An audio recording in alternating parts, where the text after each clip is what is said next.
Welcome to the Armchair Fantasy Football Podcast. Here are your hosts, DJ Marcotte and John Soroyce.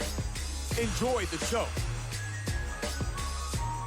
Hey everyone, welcome back to the Armchair Fantasy Football Podcast, the working class podcast. I am here with my fellow blue-collar baller, John Soroyce. I'm DJ Marcotte, and we're happy to be back.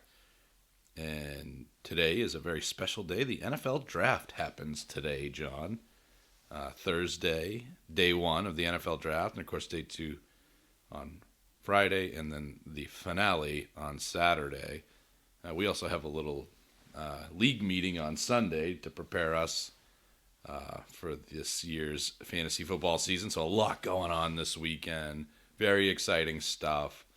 This is just another one of those days that we pine for all off season. This is the true kickoff to me of the NFL year here in 2020. All about landing spots, right, John? It's all about where these guys end up. There's players that we love that'll go to teams that we hate and completely fall off our draft boards in fantasy football.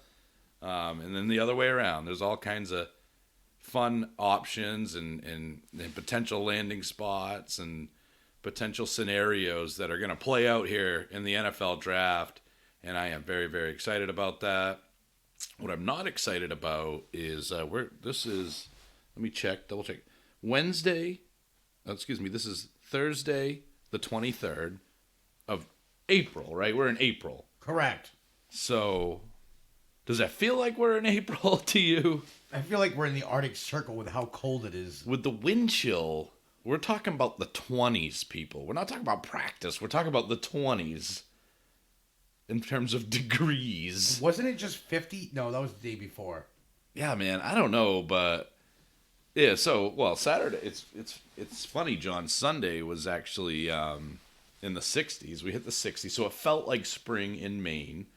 Hopefully, this indicates that we're gonna have a cooler summer, because none of us really like that Maine humidity that goes on. But yeah, man, I'm freezing, dude.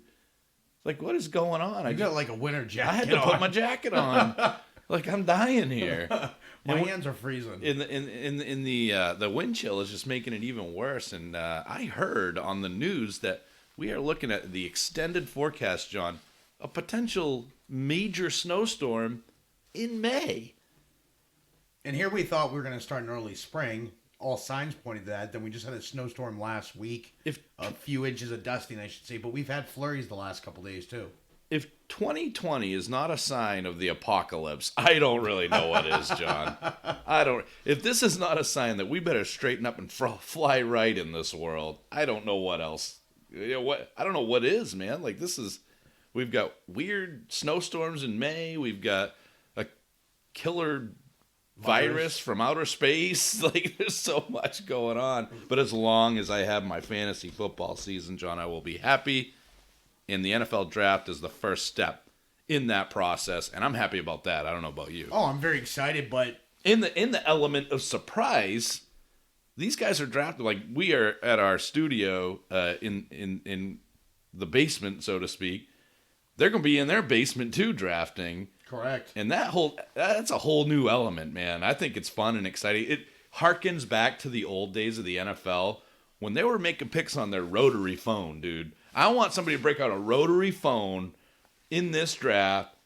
Dave Gettleman, I'm looking at you. I want to see a rotary phone, man. It could happen. Bill Belichick, I'm looking at you. I want to see a rotary phone. I can tell you, with all the crazy weather, the crazy stuff happening in the world right now, the coronavirus and everything, I would not be shocked if this draft isn't crazy and won't go as expected as we think. And when I mean expected, I mean where people are going to land, because I think that this draft is going to be much different from others just because they don't have the medical extent, like, you know what I'm saying, the research on these players. And then we don't know how teams have been talking. We get reports here and there, but contact with the players. Yep, I just think this is going to be very different than we've seen from other drafts, and I think I'm going to tell you something right now, dude.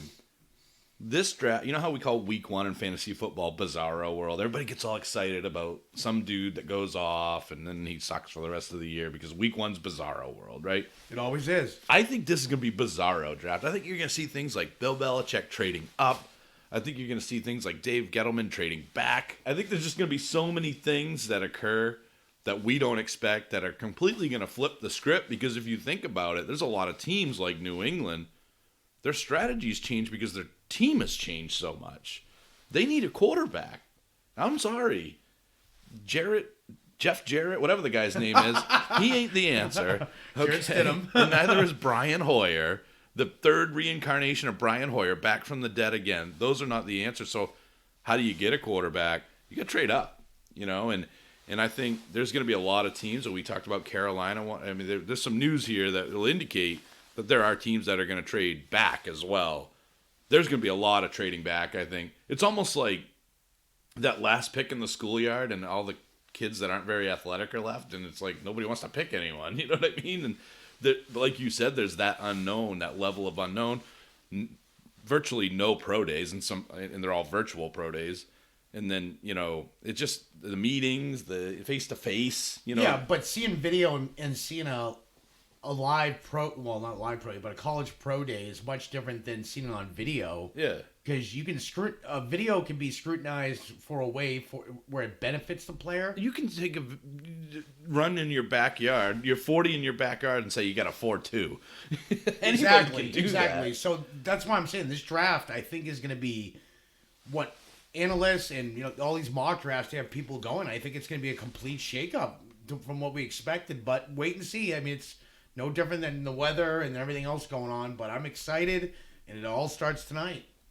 Yeah, and I'm going to tell you, man, I'm pretty pumped about it too because it's that element of surprise that we normally have in the NFL draft. That's normally a thing, but now it's completely different. It's even more of an element. What if Dave Gettleman's landline doesn't work? They're going to be in trouble. You laugh about that, but I think, was it the Seahawks? It was one of the executives was talking about not having great service where he was, in that he was doing everything he could to make sure that everything is going to be right on the on draft day and everything. So that doesn't sound too like, do you not have internet? Right. Are you using tinfoil for your Wi-Fi? I mean, something's not right. But wait and see. Lot is going to be unfolded. And the thing I like about the draft is finally, like you said, we can cross out people off our list who we're high on, depending on their landing spots. It changes the fantasy value of current players as well as future players. And draft day will hopefully get all these kinks out and we can start making a nice draft cheat sheet for I can't. That's that for me. I'm just dying here. Well, and then of course our draft order as well that we're determining in our league on Sunday, so I can actually do a real mock draft. So it's gonna be awesome. Start spreading the news. Only NFL draft related news today, right, John? Yes, correct. This is the draft episode. We are going to start off with the Miami Dolphins are trying to trade up to number 3 overall pick for an offensive tackle, is the rumor right now. Lions are very high on Derek Brown from Auburn at the number 3 pick, but they could possibly get him if they traded back. Dolphins hold 3 first-round picks, the number 5, the 18, and the number 26. So this could happen. Not the potential news we thought, which was possibly Tua being selected at number 5. So this could change up a lot of things already. Yeah, so it appears that maybe Miami's not interested in Tua, which really opens it up for maybe the Chargers to go after him. I think that'd be the best spot. Let Tyrod Taylor take the wheel at first, and then Tua, can develop, I guess. I don't know what the end game is for Miami. My guess is they look at, a quarterback later in the draft, but what are they going to have to do to move up? Are they going to have to trade all of those first-round picks for that spot? And if so, you're not getting a top quarterback, so it could be a situation where they get a guy like Jake Fromm or Jalen Hurts or somebody like that, or they're fighting within the division with New England to tank for Trevor Lawrence next year. There's going to be a big competition this year for Trevor Lawrence and it's going to be of the losing variety. If everybody's going to try to lose, this might be the biggest tanking competition since Andrew Luck's rookie year, especially if you see Miami move up to get a tackle or it must be a left tackle. Offensive tackle, Right, yes. yeah. Other Miami news, the Miami Herald's Armando Salguero reports that the Miami Dolphins gave Alabama's Tua Tagovailoa a passing grade. Tungavaloa, but you were Tungavaloa. close. Close. You got worse the second time. It's Tungavaloa. They gave him a passing grade on his physical. There's a good possibility now that Miami is seriously debating not selecting a quarterback, which we just talked with the recent news. And Tua's doctor also insisted that he is not at a greater risk of re-injury following his hip operation. Tua has had an injury history, but you got to kind of draft talent. And before this past year, John, before Burrow really broke out, Tua was projected to be a better prospect. It was a better prospect than Burrow was. And if he's not now, he's not far behind. And I think there's a team that's going to steal Tua. I don't know if teams are saying, "Oh, he's hurt all the time" as a smoke. You got to be careful with smoke screens right now. That every team is lying through their teeth, especially for a guy like Tua who could be a franchise quarterback. Is he the next Robert Griffin III? I don't know. Is he the next Russell Wilson? I don't know. We'll have to wait and see. But he's certainly got the talent to be the next Russell Wilson and beyond. I think he might be more talented than Wilson. And I just can't wait to see it. And just like you and I, John, in fantasy football, you can't and this is different because they're investing a lot of dollars into these players, but you can't just assume injury. You got to go to go for the talent. And if you pass on the guy because you're afraid that he's going to get hurt, fear equals failure. Fear leads to failure. And if you're not brave enough to make the tough decision, then you're not setting yourself up for success in a lot of cases. I can't wait to see where Tua goes. I think it's going to be the Chargers, though. That's where the tea leaves are reading, but we'll talk about that. NFL Network's Ian Rappaport reports the Carolina Panthers are open to sliding back a few spots. And on the same note, Tom Pelissero of the NFL Network also reports the Arizona Cardinals are willing to do the same thing. Yeah, so these are two teams. One of them has their quarterback, so they want to add depth, and that's Arizona. So that makes sense to me. I'm not so convinced Carolina has their quarterback, but they think they do maybe with Teddy Bridgewater. So I just don't. For me, I would want the best player available on the board. But you have one team that has a lot of needs in Carolina, and Isaiah Simmons might not be the guy, even though we think he might be a perfect replacement for Kuechly. That might not be the case. And then you have another team that Arizona. I think it's a brilliant move for them to do that because they're in really good shape on offense. Really, really good shape. Except for the line. But they may think that there's a guy that, they could get a little bit later on. And when you trade back, a lot of these teams only trade back 4 or 5 picks, John. Because a certain team wants a guy so bad at the spot that they're drafting. So that's a brilliant move for Arizona. I don't know. Carolina's just a mess anyway. So this could be a tough year for them regardless. But yeah, there will be a lot of trading back, I think, in this draft. Everything is pointing toward that. Ian Rappaport reports Georgia's tackle Andrew Thomas will be a high pick and that the Chargers at number 6 or Dolphins at number 5 are potential suitors. So these talks of receivers or quarterbacks, it's turned into, you're talking about tackles, like franchise tackles, basically. The left tackle, guys, is the second most important position in pro football. Simple as that. The left tackle, in most cases, protects your quarterback's blind side. You look at a Tyron Smith. I mean, these guys are the anchor of the offense. They never get talked about, but it's the second most important position in the league. It's not receiver. It's not running back. It's left tackle. So that doesn't surprise me at all. And, Thomas might be the best tackle out of this draft. He's moved up quite a bit, actually. Right. Notre Dame's Cole Kmet is a possible day 1 selection, and the Patriots and 49ers are potential suitors for him. I also read that the Patriots are still not out of the market for O.J. Howard. Correct. So we'll see what happens there. They definitely have a need at tight end. They do not have any talent at the position at all. Another team that just has so many needs, John, and they're right up against the cap too. They're in cap hell right now. I don't even know how that happened. They freed up a little bit with Gronk, but not what people think. Right. It wasn't that $10 million salary that. Right. Oh, Gronk was getting paid $10 million, so we freed up. No, it doesn't It's work all that way. deceiving. Yeah. There is dead cap money that There they did get is. hit with, And there's dead cap money that they're dealing with Brady too. as well. Believe yes. it or not. But yeah. they did free up a little, not much, a few million, but that few million does help. Yeah. So anyway, that team's got a lot of needs. Tight end's definitely one of them, but receivers just as big of a need on that. Julian Edelman's an Iron Man, but You could be their quarterback. I cannot wait for this season. And you know what the beauty of it is? We're finally seeing that it's not Belichick guys went to New England to play for. It's Brady. They went to New England to play for Tom Brady and play with Tom Brady. And we just saw it with Gronk. Gronk could either stay in New England and work for Belichick or go to Tampa and play with Brady, and he went to Tampa. And how many free agents, John, did New England entice this year? 0. You know why?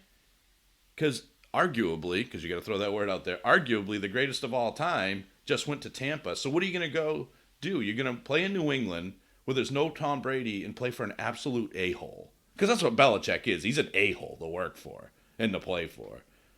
Yeah. Good luck with that. Can't wait. I cannot wait for this season to progress. Well, I guess I'll reserve my season tickets now for the wait. future. I hope they tank.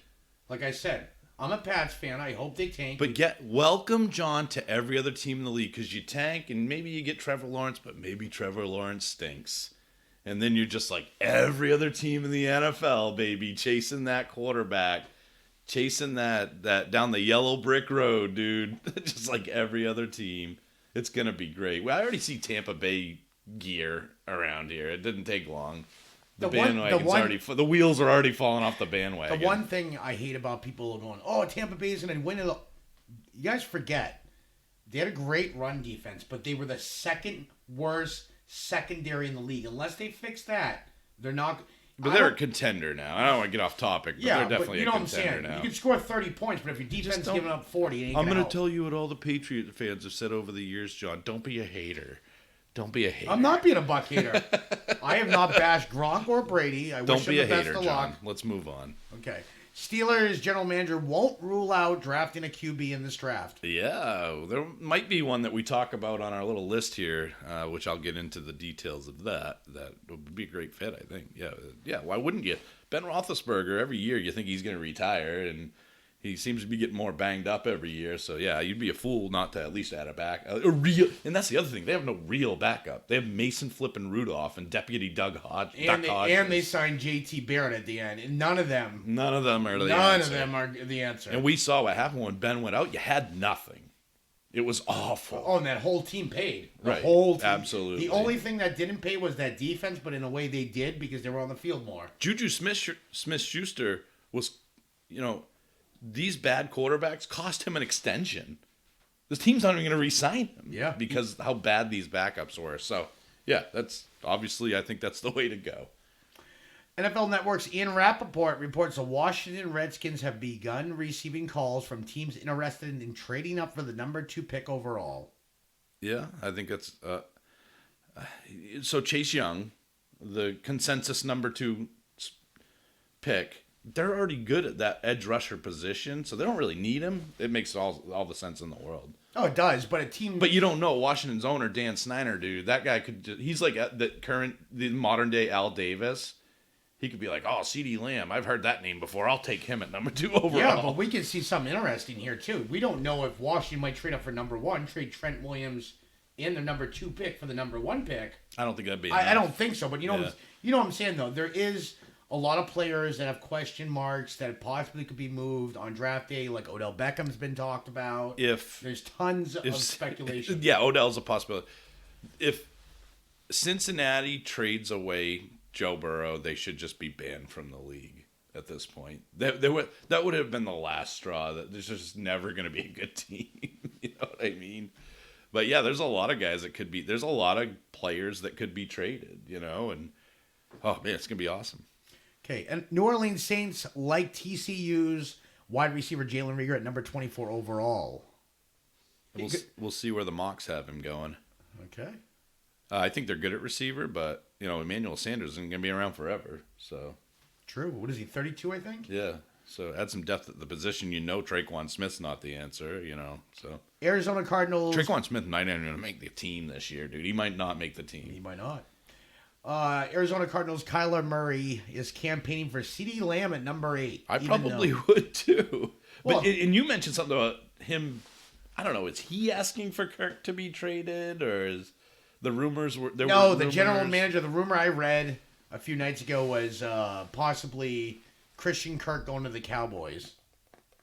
I don't know if they're trying to get picks out of this. I don't know why Dallas would do that. I don't. I mean, either. they do need a legit third receiver, but I think I don't know. That would be pretty sweet.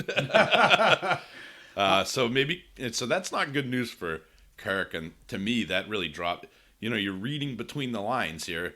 Murray wants CeeDee Lamb. There's talk of Kirk being traded, and I don't know. It was just something you saw on Twitter, so I don't know if there's any level of legitimacy to that. But that's stuff that you look at and say, probably gonna pass on Kirk if he's in Arizona this year, because that just might speak to a lack of chemistry between him and Murray. It would definitely help out Andy Isabella, though. I don't want to talk about Andy Isabella. I don't know if there's any hope at this point for him. The trade. And he's so freaking good, man. He's so good. Time will tell. NBC Sports, Peter King reports the Cleveland Browns have been actively trying to trade back from the number 10 spot and to gain some extra picks overall. Yeah, just once again, I think you're going to see a lot of that this year. They don't have a ton of needs on offense, really. They were the a line, team. The line needs help, but Yeah, they were very high on Thomas, but Yeah. now Thomas went from literally a top 12 pick or like 15th pick down. He's out of reach at this point. Oh yeah, he's top 5 pick now. Right. So last bit of news: Las Vegas Raiders general manager Mike Mayock loves wide receiver CeeDee Lamb. You don't say. Well, he's got a pretty good shot of getting him too. So good news for you, Mayock. All right, so what we're doing today, guys, and again, we wanted this to be a very NFL draft-centric show, which is why our news was basically exclusive to the draft. And something else we did for the remainder of the show, we're going to kind of go through the mock drafts that have occurred to date, the latest mock drafts, the final mock drafts in a lot of cases. And we've picked 4 different, news providers, I guess you would say, probably not the best phrase to use, but we've picked CBS, Fantasy Pros, Sporting News, and USA Today. We just picked 4 random mock drafts, and what we're going to do is we're going to go through each player and where each platform or each company or whatever has them going. So where does CBS have Tua going? Where does Fantasy Pros have Tua going? Where does Sporting News have Tua going? And where does USA Today have Tua going? And in what round? Where we think would be the best fit of those places. Some of these players are almost the same in every single different mock draft, and some of them are all over the place. Some of them, John and I looked at it. We said, why would that even be a thing? Like, wait till you hear one landing spot potentially for Cole Kmet makes all the sense in the world. The other one doesn't really make any sense at all. But with the team, it kind of makes sense because they don't know how to make good decisions. We actually, when we did this research too, we actually looked at when these were published just to make sure it was like 3 I'm or like, 4 was months this ago. the sport? Not to pick on Sporting News, but the Sporting News one, I'm like, was this like 3 months ago? And John's like, it was 42 minutes ago. That's how crazy it was. And 42 you'll see that that's some of recent, these, and I was like, these don't even make sense. Yeah. With what they're like, actually, the team needs and what. It's like the '96 Bulls drafting a shooting guard. It's just like, what? It just makes no sense. Yeah, so it's pretty interesting. So we're and to add to this, what we wanted to do is we kind of looked at all 4 mock drafts, and we only really went through the first 3 rounds, and we only picked guys that were in all but one. There was one exception. We only picked players that were drafted in the first 3 rounds of all of these mock drafts. So you had to be in the first 3 rounds of all of these mock drafts to qualify, and with one exception, because I think he's noteworthy, and I think it's ridiculous that he's not in the top 3 rounds. And we'll tell you what round they went in as well. So it's gonna be pretty fun. I think we have not done something like this because we're at about the year mark, John, because our first ever episode, the pilot, was a draft recap. So we're right around the year mark here. We have been chugging right along here at the Working Class Podcast.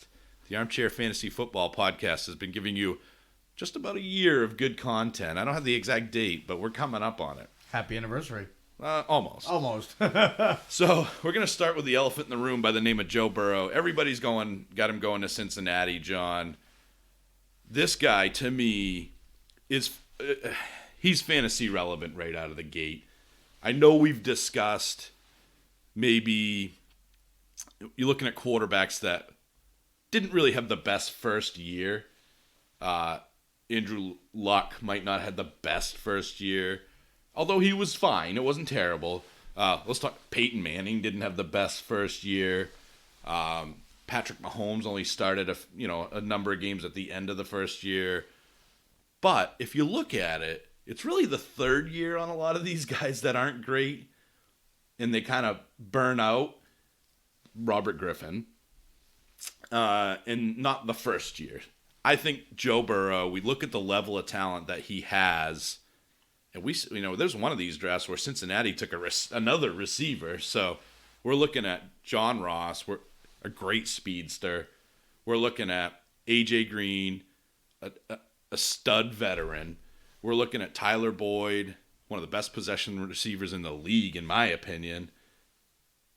And Tyler Croft, was it Croft? No, it's not Croft. Their tight end is a little bit weak. They have Azuma and Croft, I believe. No, it's not Croft. It's another fella that they like. But anyway, the receivers are excellent. Some room for improvement at the tight end position. Obviously, some room for improvement on the line. But Joe Burrow he's just one of those dilly gaff guys, dude. Like, he does not care. But he's also super accurate. So he's going to be one of those dudes, I think, that you might see some games. If you start him, you will regret it. So I think you'll see a few major meltdown games from Joe Burrow. But I think he's also going to provide you with a lot of upside. He's accurate. He's got good pocket composure. He makes good decisions. And that's the thing. That was kind of the knock on Mahomes when he came out. They're like, he's not the best decision maker. His footwork might need a... And then he just went off. And Joe Burrow's got all that stuff. He's got good ball security. He's got good footwork. He's got good touch. He's a mobile guy. People don't give him credit for his mobility, but he's got that aspect too. This guy literally has as much of what you're looking for as you want. And I love the fact that he's got great receivers. He's a hardworking kid. His issues, he had one major year, one breakout year, and there's talk about his hands being not huge, and he might have some limits in terms of arm strength, but everything else in terms of IQ and what you look for in a pro football quarterback, this kid has. I'm really excited to see what Joe Burrow brings to the table, and I think obviously Cincinnati is the first overall pick because they're a bad team, but it ain't because they got bad players on offense, right, John? Yeah, no, it's leadership, coaching. Yeah, they got a lot to work on, but nothing better than taking a quarterback. I mean, the best quarterback ever, actually, stat-wise, to come out of NCAA. 60-plus touchdowns. 60 touchdowns, 6 interceptions. He threw for 5,671 yards in 15 games. That's damn good. 76.3 completion percentage. That's insane. Yeah, dude. I don't care if it's college or not. He played at a different level. He good. The concern is 1 year, but you remember, he was at Ohio State for 2 years, basically sat behind, I believe it was J.T. Barrett, then transferred to get a starting spot and went to LSU, and that's when he got his chance. He played a little bit his junior year, but then made a huge impact his senior year. But you're talking about a kid here whose decision-making is split second, but he can run. Is he known for his running? No, but he can do it. But his decision-making is what made him so good of a player this year. Teams that he played, for example, Alabama is always one of the top defenses in the league. He torched them. Yeah. He torched almost every team he played, and he just proved that if he can do it against these top teams, he can play in the pros. And he's got swag, too. It's almost like a Johnny Football level of swag. But he's got all the other stuff that would indicate that he's not that type of guy. He's not a knucklehead. but he's got swag, almost like Mahomes. It's not Kavorka, but it's swag, and you like that. Hopefully he doesn't, if he does poorly, that doesn't affect his confidence. I don't think it's going to. Obviously, I think Cincinnati, given the situation, is the best landing spot possible for Burrow. It's almost like we all just said, okay, he's going to Cincinnati. He's on to Cincinnati, so to speak. And a lot of times you hear things that, oh no, they're going to trade back. You haven't heard that. He's going to Cincinnati. I would be shocked to see otherwise, and I can't wait to see him work with those receivers. Everybody would be wrong if he didn't go to Cincinnati. Everybody has him pegged for Cincinnati. The only way it doesn't happen is something very, very strange or a huge offer that Cincinnati cannot refuse comes on the table. Now, one guy that's shrouded in mystery a lot more than Joe Burrow is the next guy on our list, Tua Tagovailoa. CBS, John, has him going to Miami in the first round. Fantasy Pros has him going to the Chargers in the first round. Sporting News has him going to the Chargers in the first round. And USA Today has him going to the Chargers in the first round. Obviously, for me, I like what Miami's doing. I think they're obviously probably going to add a running back in the draft. They've got a much better receiving core than people give them credit for. They've got a decent tight end in Mike Gesicki. But you look at the LA side of the ball, John, you're looking at Keenan Allen, you're looking at Mike Williams, or you're looking at Hunter Henry. Those are three really, really good players.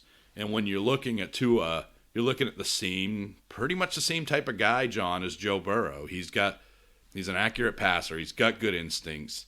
He's got mobility. He's got athleticism. He's got good vision. He's another guy that has everything you want. And some of the things you don't want. There's questions about his durability. There's questions about the hip injury. But everything else, like his footwork, his mechanics are good. They're not great. He's not the tallest guy in the world, but I don't even think that matters anymore. So I look at Tua, other than the alleged durability, and I think there's something there. There's some evidence of that, obviously. But I love this guy. I love the Chargers offense. I would love to see him in L.A. I'd prefer that he be in L.A.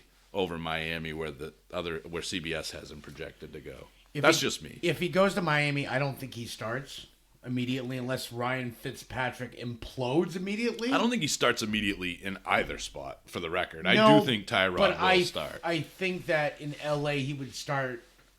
A better chance of starting there, not right off the bat, but like after a couple games. I think the leash is shorter for Tyrod than it is for That's the Fitzpatrick. word. That's the perfect word to use right there. And I think that, but the weapon caliber wise, unless Miami goes nuts in the draft and adds all these weapons, which they may, in this draft, I still think the better landing spot would be the Chargers with, like you said, Hunter Henry, Keenan Allen, Mike Williams, Austin Eckler. They have so many weapons there already to add to that. Plus a defense that's gonna keep them.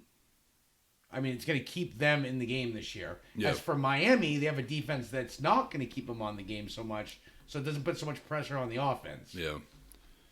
All right, next on the list, John, is a fella by the name of Jerry Jeudy. I like Jerry Jeudy. I like the type of player he is. He's an excellent route runner. He's explosive. He's got big play speed, quick release off the line. He knows how to stretch the defense. He's got great body control. There's a lot to like about this kid. My concern for him in terms of being a true stud and 5-star prospect is his size. He's 6'1", but he's 192. Little small to me for a stud elite 5-star wide receiver. As far as where he's projected to go, it's mostly the Raiders. Fantasy Pros, Sporting News, and USA Today have him projected to the Raiders. CBS has him projected to the 49ers. I think it's safe to say we'd rather see him go to Las Vegas. That's my take on that. Are you in agreement? I don't think I know Mayock's higher on CeeDee Lamb than Jeudy. Jeudy, like we've said before, Jeudy or CeeDee Lamb is 1A and 1B. Yeah, and they're about the same player. Pretty similar. I think CeeDee Lamb's he's a little bit more special than Jeudy is. I agree. Yeah. But Jeudy he will still do fine. I think Raiders is he can immediately make an impact here and start. Yeah. He has to beat out Tyrell Williams. Right. No, and I think that's why I say the Raiders. And CeeDee Lamb has, there's a similar conversation to be had there next on the list. But San Francisco's good too. But I just look at what they do on offense. I love Deebo Samuel because he catches and he runs. He's like the reverse Christian McCaffrey. And I think you might even see more of that this year. But it's more like they utilize him. They utilize George Kittle a lot. They utilize the running game. And there's a gap left by Emmanuel Sanders. Don't get me wrong. But there were games where Emmanuel Sanders wasn't a factor because the game plan didn't work out that way. That type of an offense scares me. I think if he's on the 49ers, you're not going to see him make an impact year one, as where if he was on the Jets or the Raiders, you will. He could be. I think the target share for him is much bigger in Vegas than it is in San Francisco. So we talked about Jerry Jeudy, John, and like you said, these are the I guess the twins of the NFL draft this year in terms of wide receivers. Guess what? CeeDee Lamb's next on our list. He's 6'2". He's an inch taller than Jerry Jeudy, and he's only 198, but he was smaller than that. He bulked up a lot going in the combine. A little bit bigger, not much, but a little bit bigger.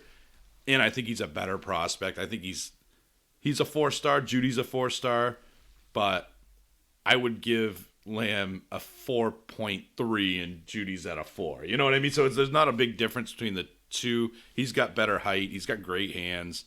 He fights for the ball, so he's got that more 50-50 type of skill set. He's got that catch radius better. He's got a better, yeah. So I love CeeDee Lamb. I think he's the best receiver in this class. He's durable. Like, that dude can take a pounding despite his size.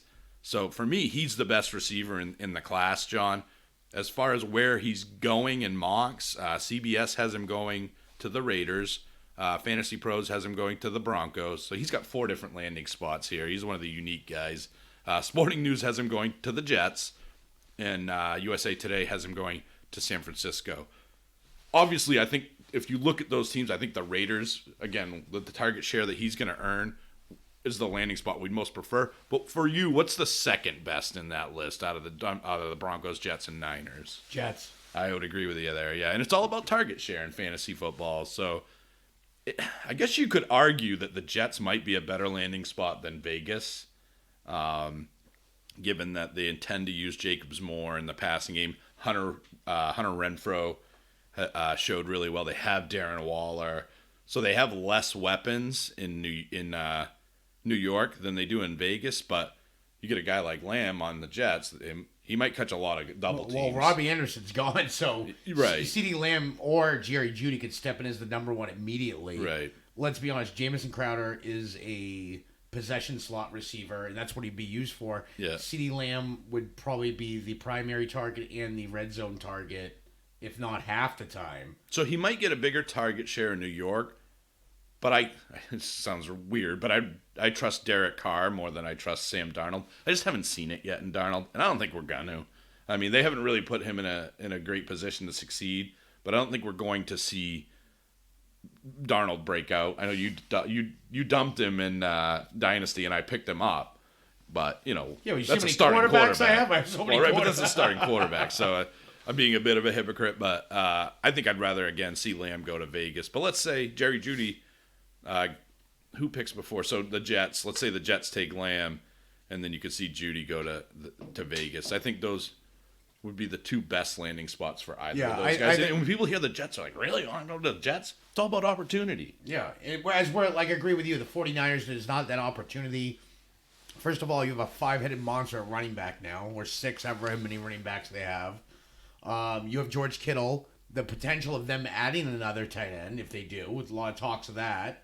Yeah, we didn't talk much about Denver, but it would just destroy Cortland Sutton. The next guy on the list I'd like to see go to Denver, but they were one of those teams for Lamb, and I don't think Denver's as bad as you think. I just think it would really hurt Cortland Sutton, and then you get 2 guys that would be competing with each other, and a quarterback that I'm not so sure is all that good. So can he support 2 receivers? That's what we don't know, the unknown. I don't think so. Noah Fant would be the benefit. And then Noah Fant's there too. Yeah, that's a great point, John. And he started showing last year. He definitely flashed last year as well. The next guy on the list I think would be a great fit for Denver, and it would actually help Cortland Sutton, and that's Henry Ruggs. He's 6'1", 192. So people think of Henry Ruggs as this little guy. He's pretty much the same size as Jerry Jeudy, which is funny, and nobody really looks at it that way. What is this guy, John? He's a home run hitter, right? He's got that elite speed. So to you, looking at where he's projected to go, Denver in the first round, Jacksonville in the first round for Fantasy Pros. Denver was CBS. Sporting News, San Francisco first round, and USA Tampa Bay first round. So that's another diverse group of teams. I think Denver's the best fit for him. And I think not only that, from a fantasy standpoint, remember, we're not just looking at the player, we're looking at the team and the other players. I think Ruggs elevates Sutton because I just think they're a perfect match in terms of their diverse styles. What do you think out of Denver, Jacksonville, San Francisco, and Tampa? See, like I've told you this before, Ruggs scares me because of his small sample. Yes, he's a junior, but then you look at what he had in college, very small sample, only 40 receptions this past year, 46 receptions the year before. He's never amassed more than 750 receiving yards in Alabama, but the guy's a home run hitter. Yeah. That's what you like to see about him because he is just blazing fast. So if he's used, and Tua was there, so he was used right, but he had 11 touchdowns on 46 receptions in 2018. That's scary good. Yeah. And don't get me wrong, just real quick for me on Ruggs, I'm not high on him. I hope I'm wrong, but I'm not all that high on him. I think he's going to be Ted Ginn. Or Will Fuller. Will Fuller would be a lot better than he is, John, if he didn't get hurt all the time. So I just look at him as a Ginn type of guy. He'll be a good guy to have. Is he going to the Saints? He's a bigger Tavon Austin, maybe. You know what I mean? Maybe not Tavon. Maybe that's too harsh, but no. Again, who's the type of guy that will give you great games, but he just won't do it consistently. I don't think you're wrong about Tavon Austin. He was such a high prospect out of college, first top 10 pick, I think. Yes, and look what he turned out to be. He never turned out garbage. Yeah. So that's what I'm worried about with Ruggs too. I agree with you. Yeah. It's that's what I see. Is he's speed again. He made these big plays, but can he do it at the pro level? And that's what scares me about him. I don't know. I think Denver's the best fit for him, or the Eagles, because Eagles don't have. Yeah. They're very receiver needy over there, and Alshon Jeffrey is, who knows? This could be his last year there, so they need something. I think if Ruggs, let's say he goes to Denver, and you draft him, and he has a similar first year to Marquise Brown, Hollywood, you should be very happy with that. That's my take on Ruggs. What about Justin Jefferson, John? Mr. Jefferson is mocked by CBS to go to Minnesota in the first round. Fantasy Pros, Philadelphia Eagles in the first round. Sporting News, Philly in the first round. And USA Today, Green Bay in the first round. So I'm going to start with Green Bay real quick. Do you think this hurts Davante Adams, helps him if he were to go there? Does it marginalize, to a large degree, Devin Funchess? What does the offense look like if you were to see a guy like Justin Jefferson, who can play really well out of the slot, go to a team like that, like Green Bay? I think if he went to Green Bay, eventually he would help, but I don't see him making an immediate impact. He'd be more of a, what's that word I want to use? He would definitely help Davante Adams because he's a good size. He's not huge. He's not huge, but he's 6'3", 192. If he was about 210, I'd be drooling more. Yeah. But 192 isn't bad. But at the same time, did he make Joe Burrow look good, or did Joe Burrow make him look good? The old chicken or the egg. Yes. But you can't doubt these numbers. 111 receptions, 1,540 yards. So the kid's got to be good. It's not like he was throwing the ball 30, 40 times and caught a few balls. He caught 111 receptions. Yeah. For 1,540 yards. So he good and Burrow good. So I think it would. I don't know how crisp he is on his route running, but I think eventually, or even that first year, people would have to take him seriously. So I think it would actually help Davante Adams as well. It would hurt Devin Funchess as a red zone threat, because here's a kid who had 18 touchdowns. 18 in his junior year. He's a good, to answer your question, he's a good solid route runner. He's got red zone skills. He's a good red zone weapon. He's got good body control. Adjusts well. When I look at this guy in his scouting report, it says a smaller Jordy Nelson, and I think that team has been missing that good, really good, reliable slot receiver since Jordy Nelson left.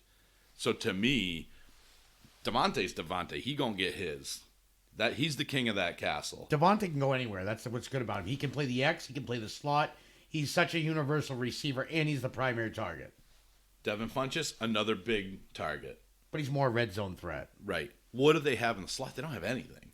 It's certainly not MVS. It's not Equinemius St. Brown. Geronimo Allison, this guy would be a great, and Geronimo Allison's gone. Justin Jefferson out of Philly, Minnesota, Green Bay, and out of probably any team in the league. I really like Justin Jefferson in Green Bay. When I saw that, I was like, I don't know how that would work out. But the more I think about it, Green Bay was at their best. Aaron Rodgers was at his best when they had that great quality slot receiver, that number one target that he can just over pepper with targets, and then another solid option on the other side of the field. Remember, Randall Cobb, Jordy Nelson, Devontae Adams. What a beautiful thing. I think they can get back to that with a guy like Justin Jefferson. We got another Justin on our list, John. Justin Herbert. CBS has him mocked to Jacksonville in the first round. Fantasy Pros, Miami in the first round. Sporting News, Miami in the first round. USA Today, Miami in the first round. I think Miami might not be into Tua based on what we're hearing, and they might be into Justin Herbert. And Justin Herbert, John, might have the best first year out of any quarterback in the draft this year. There is a possibility for that to occur. What do you think of Justin Herbert? Justin Herbert is the prototypical quarterback, college quarterback, or a pro quarterback you want to see. He's 6'6", he's 237 pounds. Yeah. His hand size, He's Big Ben. Yeah. But a leaner Big Ben. Yeah, but he can run, too. He can, just he can like run. Big Ben could. The only thing that scares me, and it's not a knock at, well, I guess it is kind of a knock at Herbert, but it's Oregon. It's Oregon. Level competition in Oregon. Yeah. Is not as good in the Pac-12, and that's Right. what scares me about Herbert. Because are we gonna? No, I'm not gonna. I want to make this comparison because it's two different players. But are we gonna fall for the Mariota scheme again? That's what scares me. But he's not Mariota. Like, what I like about Herbert, he's got a huge arm. Mariota's afraid to throw downfield. You know, this kid's not. No, he's not. He's got a huge arm. He's accurate. He can make pretty much any throw you want. He can throw into tight windows. He had a great Senior Bowl. Like, I like Herbert a lot, dude. I've grown on him a lot. And I think this guy could definitely shock a lot of people this year. In terms of what team would I want him to go to out of Jacksonville, we're going to go Jacksonville and Miami. Miami, dude. Like, I think this might be their guy. The one thing that sold me about Herbert was after seeing the Senior Bowl, he got Senior Bowl MVP. You're playing against the top talent in college, so it's not like that's and the whole week of practice, he looked great too. So yeah, it was like all the way around. The biggest thing I guess he lacks, from what I heard, is just true, like, genuine leadership. I guess is the only thing he lacks. I heard. Other than that, he has everything. Actually, I believe he had the highest Wonderlic score, didn't he too? He might have. I'm not sure. I think he did. I think he got a 49. So that's football IQ. I mean, that speaks a lot too. So definitely, a great landing spot for him is Miami. Yeah, I agree with that. I think that's the way. Jacksonville. It would be cool. It'd be cool. Minshew's gonna be on a short leash. I know he's they the starter. Have good receivers there, yeah, but they don't have. I don't know. I think Miami. I think everybody wants Miami to do well this year, you know, and I just think they're a little bit more exciting. I hate to say than Jacksonville. Jacksonville's kind of boring, you know. But remember, well, either does Jacksonville, but Miami does not have a great defense, or did not have a great defense last year. They were playing from behind. Well, that's even better for the quarterback. Exactly. Yeah. All right. Next on the list is a guy that's quickly, John, becoming my favorite quarterback in the draft, and that's Jordan Love. CBS. I was surprised at how many teams had him. How many mocks had him going to New Orleans? 2 of them. CBS and Fantasy Pros both have Love going to New Orleans in the first round. Sporting News has Indianapolis in the second round, and USA Today has the New England Patriots in the first round. Obviously, for me, first of all, I don't think there's a snowball's chance in Hades that this dude's going in the second round to Indianapolis. I just don't think that's a possibility. That one made no sense. He's not falling that far. For me, it's New England. I would love to see him in New England. He would probably start right away there in New Orleans. He's going to have to sit at least a year. Now, if it's Dynasty, I would much prefer New Orleans and the offense that they have there and the team that they have there. Michael Thomas ain't going anywhere anytime soon. I really like what they're doing over there in New Orleans. Not so much in New England. I don't really know what they're doing at this point over there. But if we're talking about redraft, he's going to have a chance to start right away if he goes to New England. Not going to happen in New Orleans unless an injury happens to Breeze. So I'm going to cheat on this one. I'm going to say Dynasty New Orleans, redraft the Patriots. What do you think about that? I'd love to see him with the Patriots. But the question is, are the Patriots excited to see him? I don't know. Why wouldn't they be? Well, the more you talk about it, are they tanking for Trevor?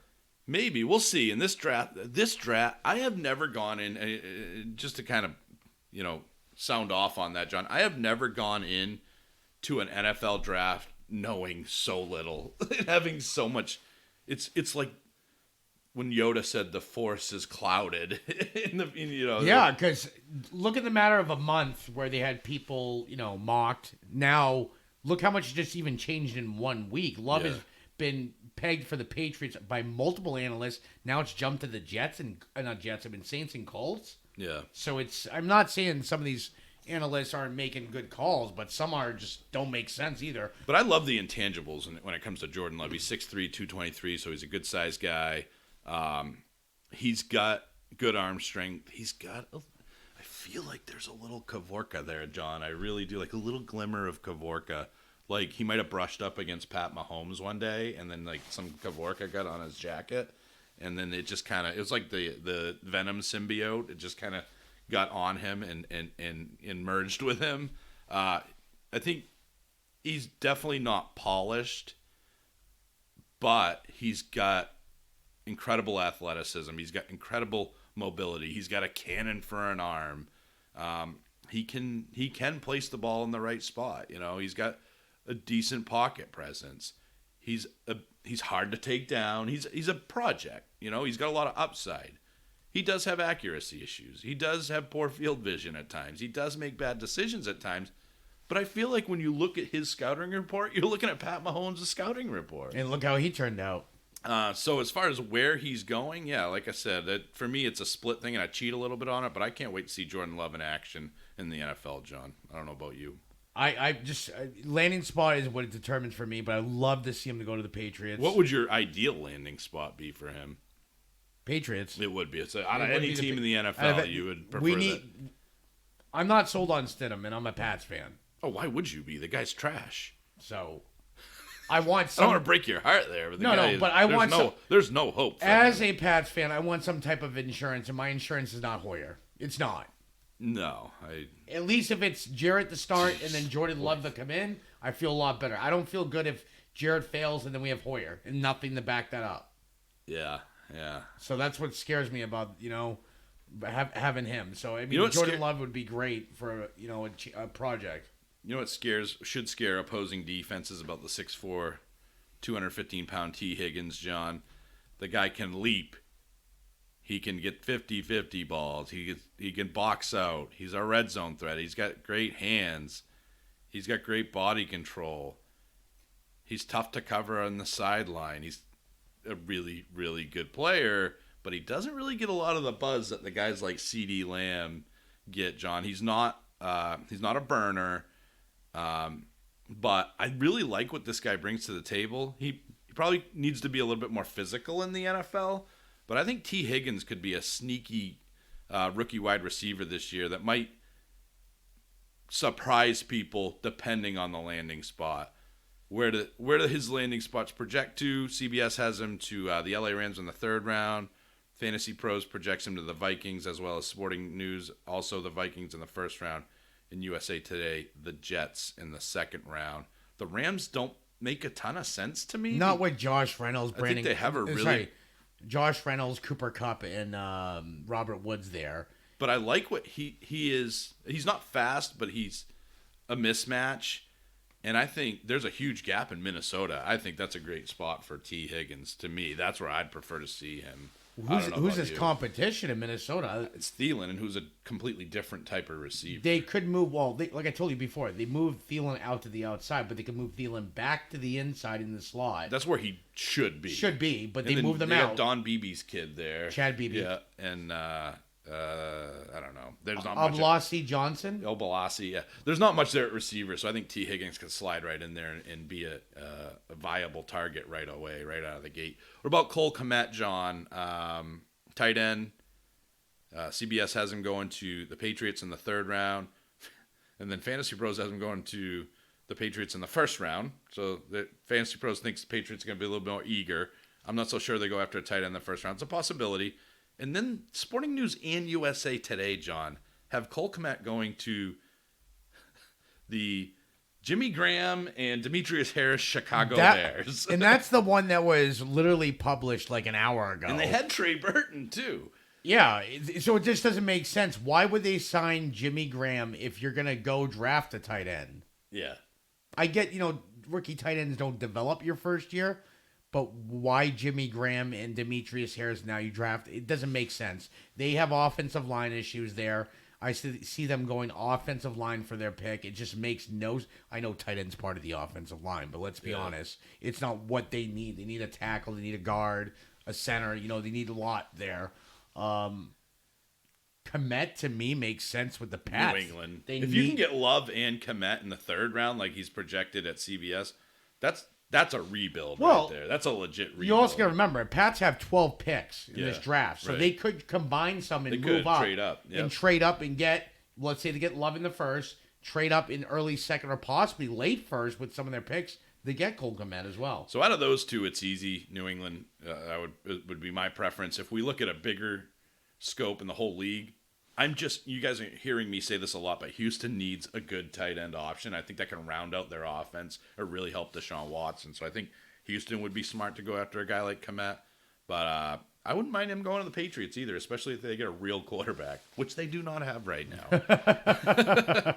Denzel Mims, CBS has him going to the Packers in the 1st. Fantasy Pros has him going to Indy in the 2nd. Sporting News, Denver Broncos in the 2nd. In USA Today, Philadelphia in the 1st. Philly, the latter, is where I would much prefer to see Denzel Mims. I think there's a better opportunity for him to carve out a big role there. Denver, like I said, I'd prefer to see Henry Ruggs there. Indy, I think they have a good enough wide receiver core, dude. Paris Campbell is really, really good, and if they finally tap into him, they're going to find that out. And, of course, T.Y. Hilton and Zach Pascal's no joke as a 3rd receiver, so I don't know that they need him. Packers would be a good spot, too. But I think the Eagles would be a better spot for Denzel Mims. And Denzel Mims is another guy, John, I think is vastly underrated in this draft class, but he is climbing up the ranks. What do you think about Denzel Mims? What do you like about him? Mims was just, I don't even think he tapped his full potential at Baylor. I really don't.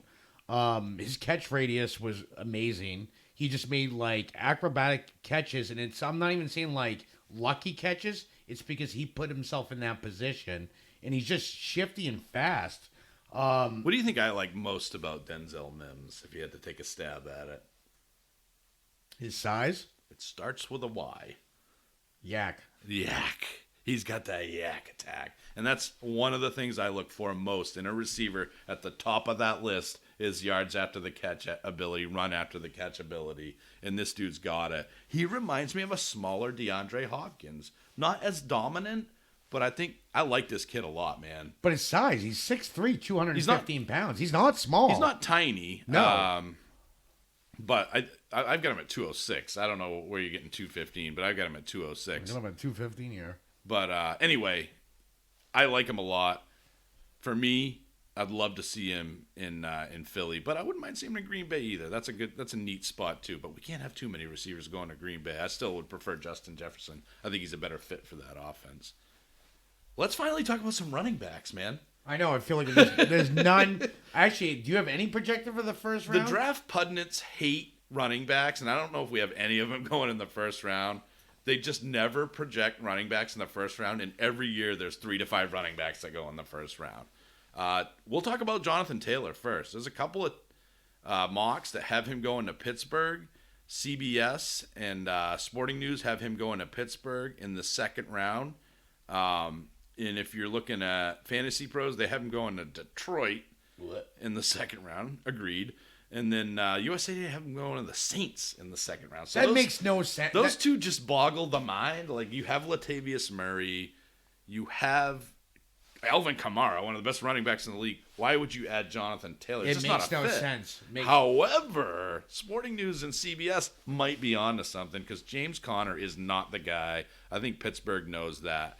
I see Jonathan Taylor easily landing in Pittsburgh, and man, would I love that. And there's also been, remember, talks a few weeks ago when we brought the news. They haven't offered James Conner a contract extension, Right. so this makes even more sense now.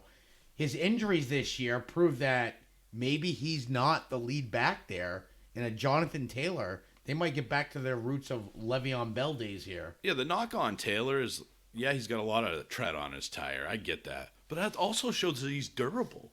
The guy can handle a heavy workload. What did he have? He is the best prospect, in my opinion, in this draft class, and he's slipping down the ranks by a lot of these draft pundits, and I don't understand it, dude. I don't get it. He is the best runner in the draft. I don't get how they say durability issues when the kid... No, nobody said durability issues. Well, no, I think not durability. They're just afraid because he's been overused. Okay, so he's averaged basically 300 attempts a year. To me, that says is he's a ground and pound back, but he can catch. He hasn't been used as much as he should until his junior year. But he's got like one flaw, and it's blitz protection.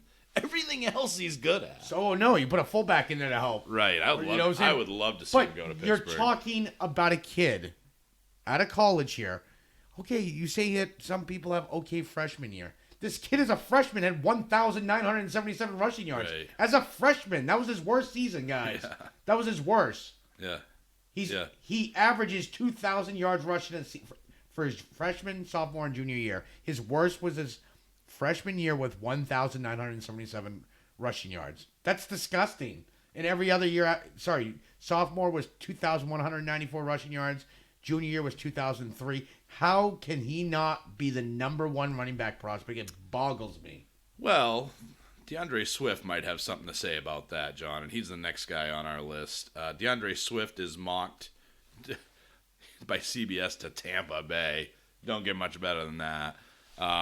However, he's mocked to, and that's in the second round, he's mocked to Miami in the second round by Fantasy Pros. He's mocked to Miami in the first round. So this is our only first round guy, I think, for running backs.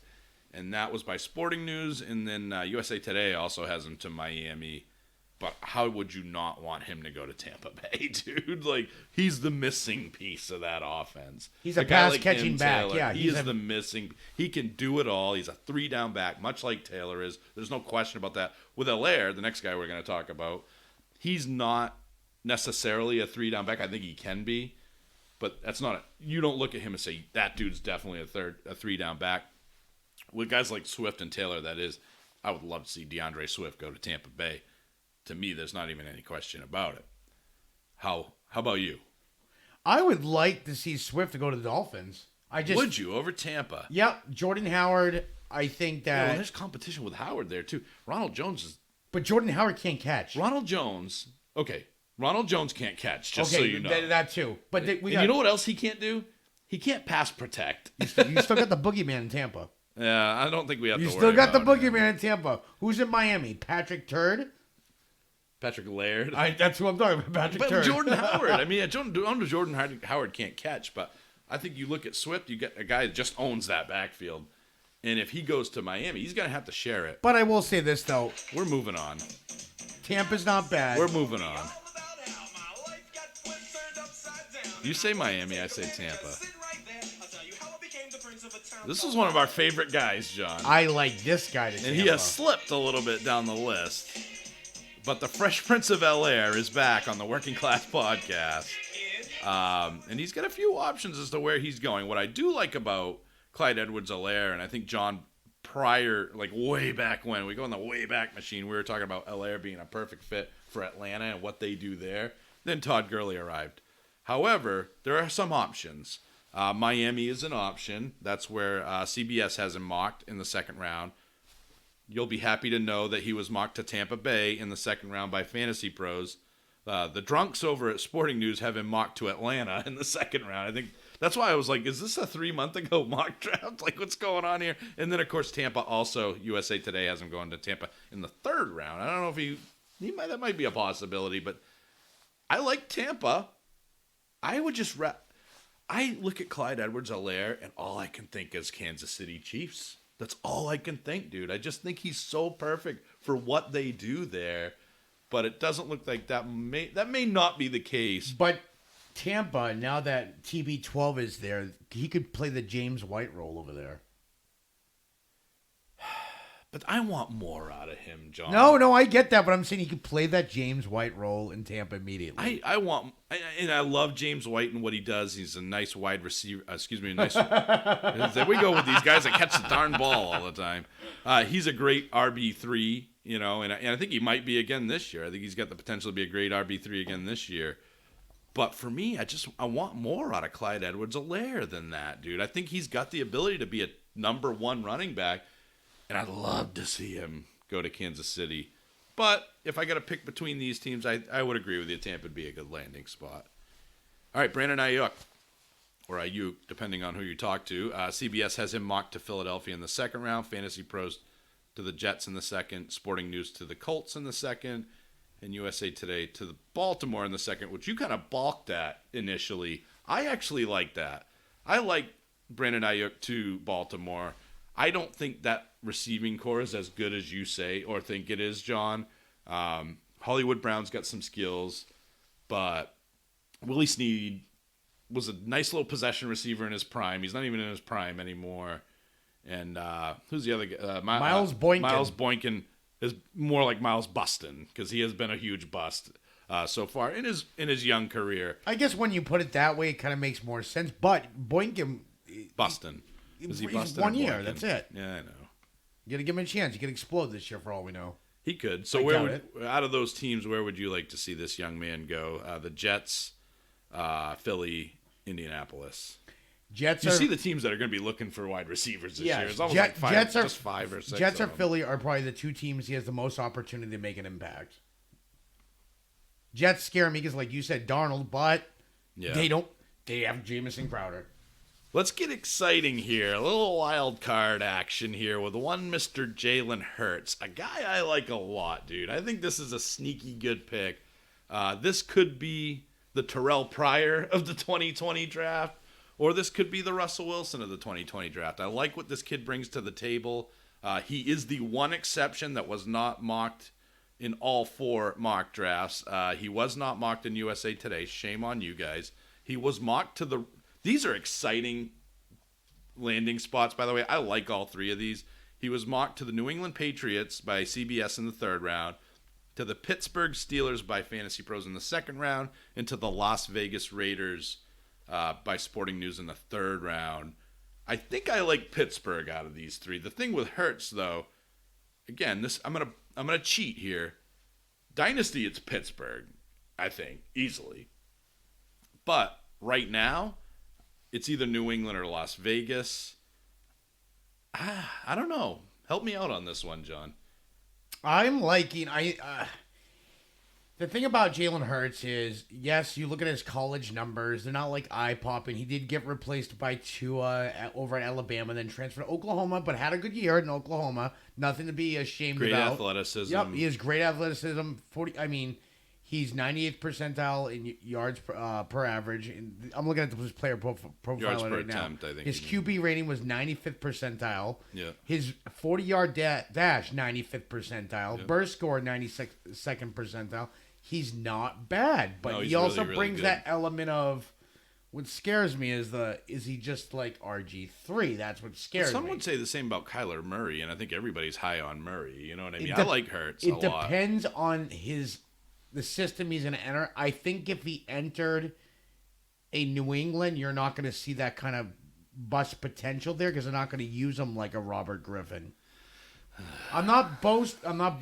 You're being a homer. If he goes to Vegas, he has more competition. He has easier competition to go against in New England. I don't know about that. I think the competition's easier in New England, but I don't know. That's a coin flip, dude. Better offense coordinator in New England. I think there's a better offense in terms of talent in Oakland.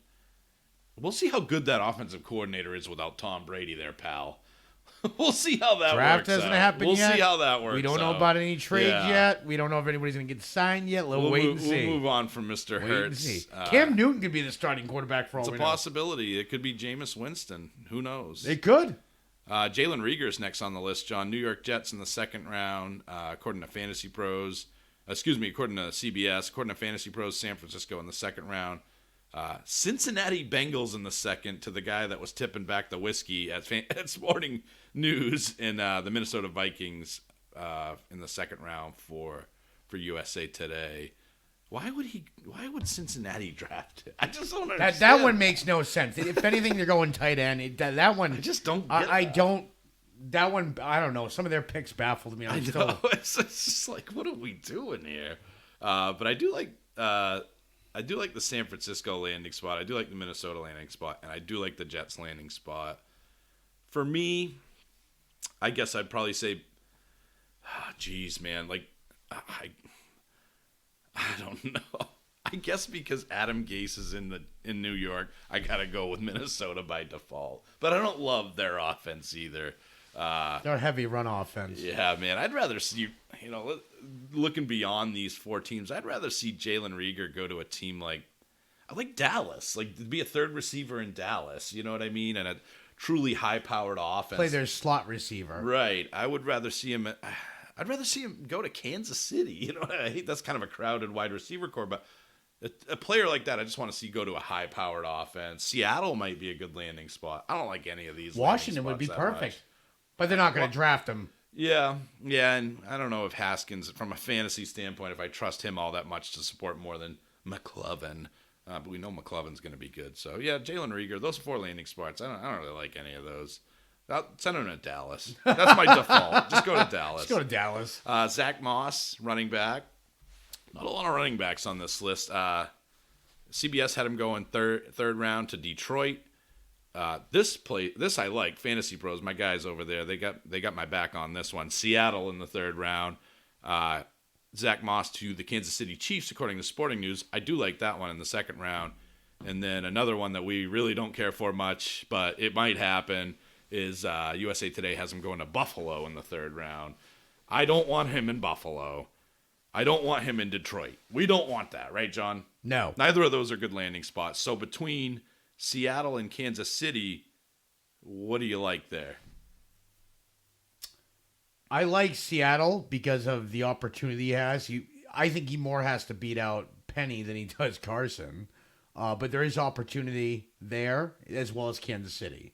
I'm going to go with Kansas City because it's just such a damn good offense. And it's just so undeniable with the Kavorka of Pat Mahomes. But I would like to see Chris Carson lose his job as well. I don't know if this is a joke or wait till I show you. Are we going to this. the next one yet? No, I got to show Okay. you this first. All right. So I just pulled up player profiler on Zach Moss. Yeah. And I don't know if they did this as a joke, but look at his picture. He's like looking off into the distance. No, it's the crying Jordan face. Oh, is it? Oh, jeez. So I will tell you that the one of the guys that is behind Player Profiler does not like Zach Moss. He thinks that he is just a stat accumulator and that he wasn't that good of a talent. He just happened to be in the right spot against easy competition. So that's a possibility. That's what I might think. be why. And his comparison, who do you think his best comparison is to? I am not sure, honestly. Monty Ball. When's the last time you heard that Monty name? Ball, bringing Monty Ball back. Oh boy. I know. Michael Pittman's a good receiver, though. He's probably better than Zach Moss is at running back. But Indianapolis Colts in the second round, according to CBS. Again, we're repeating and regurgitating the same names at wide receiver. So we're going to breeze through him real quick. But Fantasy Pros, Seattle in the third round. And Sporting News has him to L.A. in the second. And then, John just shrugged his shoulders. Like, why the Rams? Why does everybody keep picking wide receivers to the Rams? In USA Today, Houston in the third. I like the Houston. Houston makes I like sense. that. Houston makes sense. I think that's a pretty obvious spot for him. They definitely have a need at receiver. Brandon Cooks, do you trust him to stay healthy?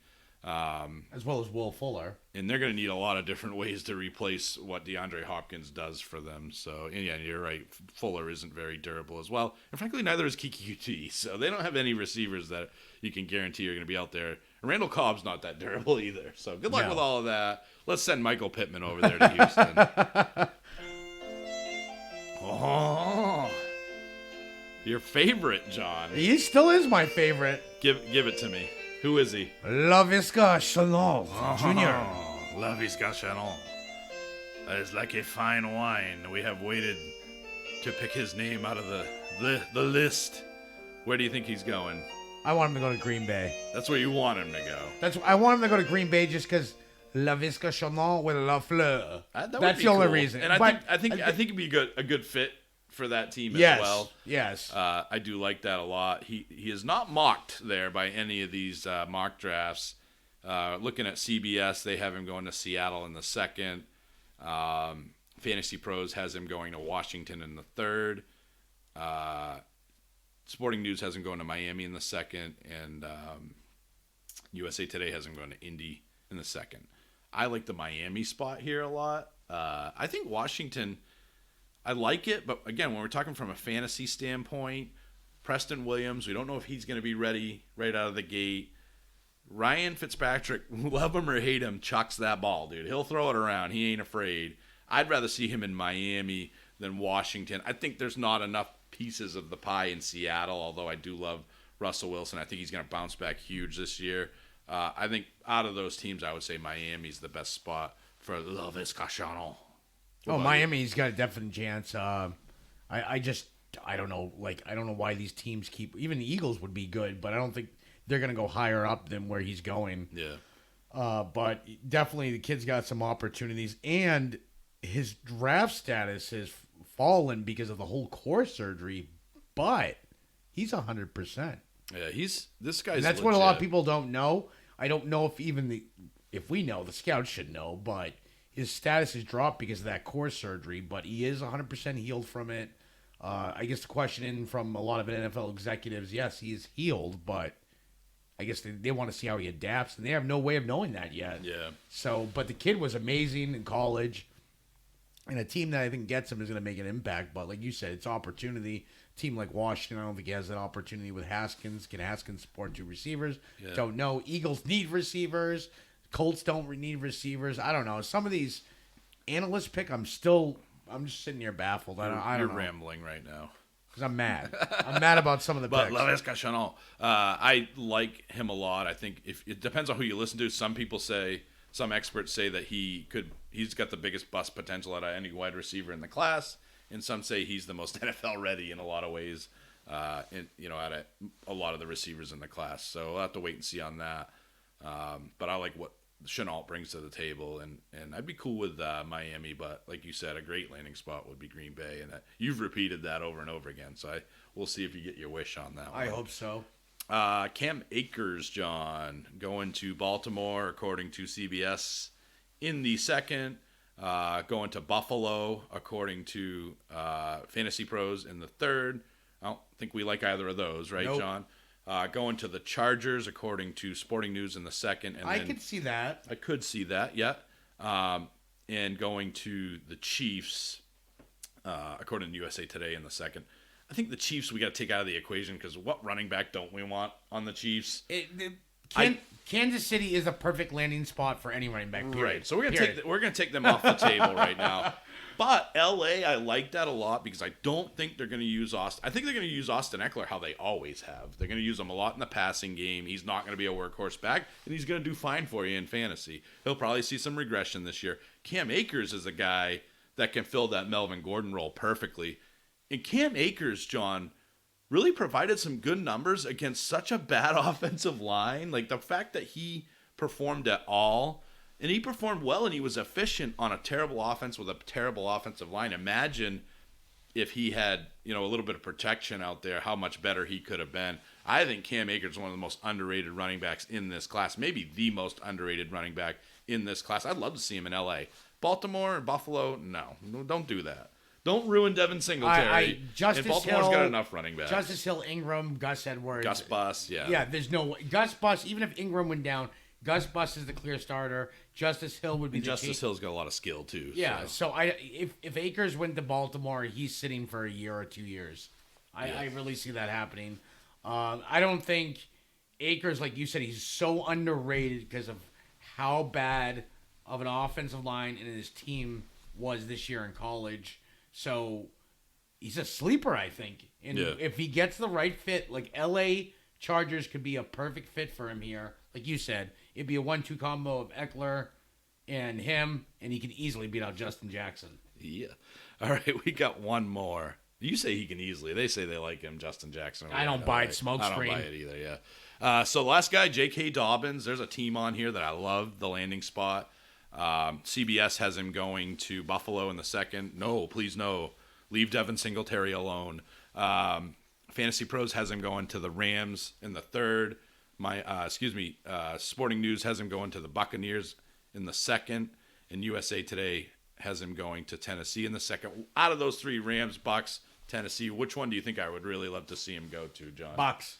It is not the Bucs. Really? It is the Rams. I think J.K. Dobbins would take control of that lead back role in L.A. People forget the Rams are a great landing spot for a running back right now. And I'm really surprised, John, that we didn't see them more on this list in terms of selecting a running back in the top 3 rounds. I was very surprised by that. And I think Dobbins would be great. No, I mean, I get... Just lost Todd Gurley. No, I get that. I mean, I'm not saying Darrell Henderson's the answer. He's not the answer. No, I can guarantee what you he's scares not. me is that offensive line. Until they address that, that's what scares me about Dobbins. I don't know why. I don't know if it's because Dobbins didn't do the combine. He only did a few things at the combine. I don't know if that's why his draft stock is dropped, but he's not. He was being touted as a round 1 pick. Yeah. He's dropped to either second or third. He's a 3-down back. He did very well at Ohio State. And let's be honest, who else came from Ohio State? I know he's not the same person. Zeke. Yes. Yeah. These guys produce running backs. I hate to say it. No, Eddie George, I mean... Dude, I like Dobbins a lot, man. And I saw that Rams landing spot. I'm like, man, I kind of like that. I really think he should go there. So I think he might end up in the Rams because they have a huge void without Todd Gurley. And I'm going to tell you guys right now, and I will repeat what I said before, Darrell Henderson I think Malcolm Brown's got a better chance of being the lead back there than Darrell Henderson. Darrell Henderson, his efficiency last year was garbage. He had an opportunity to audition for that role, and he failed miserably. And Brown showed better than him. And Brown's he's not the talent that Henderson is, but sometimes it doesn't matter. Look at Chris Carson is a perfect example of that. I think J.K. Dobbins could come in, John, and blow both those guys out of the water. Whew, NFL draft. It's here. Oh, definitely is. Can't wait. And hopefully, guys, we kind of tried to do a different take on, our setup show for the NFL draft. I thought it was interesting to look at all these different mock drafts and where these guys are going and where we want them to go. I mean, you guys can look at the scouting reports all you want. We care about fantasy football and where these guys would best benefit us, the fantasy football players, us, you guys, all of us, the Armchair Army. And that's kind of the approach we took on this. So different approach from what I've ever heard from any other fantasy football podcast. And that's what we try to do here at the Working Class Podcast. We are regular dudes talking about fantasy football, and we win a lot, and we're going to teach you how to do that and help you get there in our own little way. So I enjoyed this episode, John. Hopefully you did as well. Definitely hope the listeners enjoyed this episode. As a reminder, you can find us on Apple Podcasts, Spotify, Podbean, Stitcher, YouTube, all those good platforms, pretty much anywhere you look for podcasts. And you can find us on Instagram, armchair_fantasy_football. You can find us on Twitter at armchairffpod. You can find us on Facebook. We are also individually on Twitter. John is at John2977, and I am at Armchair Kingpin. And we are gonna go watch the NFL draft from Dave Gettleman's basement, and I can't wait. See you next time. See you guys. Thank you for listening to the Armchair Fantasy Football Podcast. Thanks for supporting the show. Until next time.